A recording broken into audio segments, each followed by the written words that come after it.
ఈ అనుభవాలు దేనికి? ఈ ప్రయాస దేనికి? ఈ కష్టాలు దేనికి? ఈ నలుగుడు దేనికి? ఈ హృదయ వేదన దేనికి? ఈ శ్రమ దేనికి? ఈ ఇబ్బందులు దేనికి అంటే దేవుడు అంటున్నాడు, ఒక పెద్ద పనుందిరా మీతో అంటున్నాడు ఆయన. ఒక పెద్ద పనుంది మీతో, బృహత్తర కార్యం ఉంది, చాలా ఉత్తమమైన పనుంది మీతో. దానికోసం స్పెషల్గా మిమ్మల్ని తయారు చేశాను నేను అంటున్నాను. నా స్వరూపమందు నా పోలిక చొప్పున కావాలని నేను మిమ్మల్ని స్పెషల్గా రెడీ చేశాను అంటున్నాడు.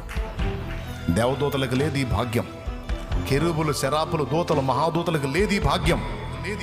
మీకు మాత్రమే ఇవ్వబడింది అంటున్నాడు ఆయన. ప్రయాసము మీకు ఇవ్వబడింది, ప్రతిఫలము కూడా మీకే అన్నాడు. ఎవ్వరికి, ఏ దూతల లోకంలో ఏ దూతలకి, కెరూబులకి, శరాపులకి, మహాదూతలకి, సాధారణ దూతలకి ఎవ్వరికి లేని ప్రయాస భూలోకంలో మీకు ఇవ్వబడింది. ఈ ప్రయాస ఇవ్వబడ్డట్టుగానే రేపు నిత్యత్వం అంతటిలో కూడా మీకు అగ్రస్థానం ఇవ్వబడుతుంది.